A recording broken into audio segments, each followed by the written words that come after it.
আমি মান্নার সম্বন্ধে বলে তো শেষ করা যাবে না। তো কিছু কিছু কথা বলছি। মানে 78 সাল থেকেই আমার খুব প্রিয় ছিল। আমি আমার গ্রামেই এখানে লেখাপড়া করতাম এবং সময় কাটাতাম মান্নার সাথে। ভিন্ন স্কুল পড়তেন। বলে আমি একদিন যদি না যেতাম আমাকে এ শালা তুই আসিস নাই কে রে, আসিস নাই কে। আমি গ্রামে গাড়ি পাই নাই পাই নাই বাস এরকম। আবার সন্ধ্যা হলে চলে আসতাম গ্রামে। এভাবে করতে করতে আমি আমার পরে শহরে সেটেল হলাম। ও বিন্দুবাসী থেকে লেখাপড়া পাশ করলো। হ্যাঁ, পাশ করে কোর্টে ভর্তি হলো। বাদাম মডেল স্কুলের পিছিয়ে বসে বসে বাদাম খেতাম আর চিন্তা করতে সিনেমার জগৎটা আগে বিচিত্র বের হতো সিনেমার, ওগুলো দেখতাম। আমি আবার খুব ছোটবেলার থেকে চয়েস করতাম কোনটা কালার সাথে কোনটা মিট করে, বাট কোন হাতের ডিজাইন কোন ভাবে এটাকে ফলো করতাম। মানান করে দোষ, আমি ওকে তালুকদার বলতাম, এই তালুকদার শোন। হ্যাঁ, কয় তুই তো তোর তো চয়েস আছে, এটা কি হয় রে? আমি বললাম দেখ সিনেমার জগতে রাত জাগ বইটা খুব ভালো লাগে রে, কিন্তু পাটা চিকনা চিকনা লাগে তো এমনি করে হাঁটার মধ্যে, বডিটা খুব সুপার। যে তাই নাকি তুই এটা ফলো করছো? আমি বলি দেখ সিনেমা যা দেখবো পায়ের থেকে মাথা পর্যন্ত যদি না দেখি তাহলে সিনেমার জগৎটা তাহলে কি দেখলাম? সিনেমার অনুভব করবো কি? কার ডায়লগ কিরকম, কার চলন কিরকম, তার ই করম, এটাই তো দর্শক দেখবে। তুই তো মারাত্মক দুস্তা, আমি কিরকম? আমি তুই তো তালুকদার তালুকদারি লম্বা চূড়ার শোল মাছের মতো লম্বা তুই।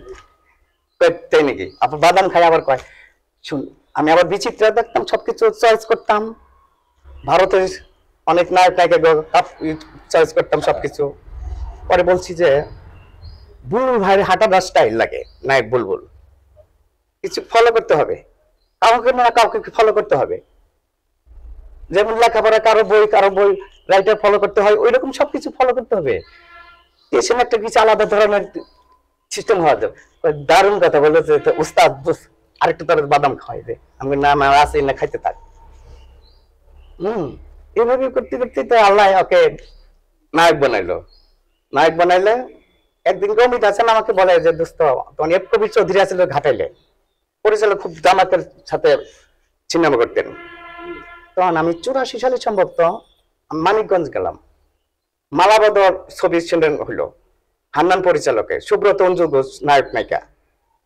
আমি বেলথা ওখানে বসছি, তখন এফ কবির ভাই গেল অঞ্জু ঘোষকে বিয়ে করে আনলো ওই দিকে। এফ কবির ভাই আবার আমার খুব রিলেটিভ ছিল।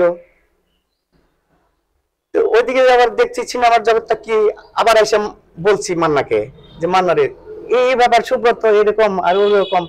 মানে সবাই হয়তো কারো সম্বন্ধে বললে একটু মনটা খারাপ হবে, আমি আমার মতে করে ওকে বলছি ঠিক আছে তোর বুদ্ধি আছে রে, যাক দোয়া করিস দোষ। আমি এরকম আমি খুব তাহলে ভালো না, আমি অবশ্যই তুই শৈল মাছ মানে একবার রাউন্ড লম্বা চূড়া।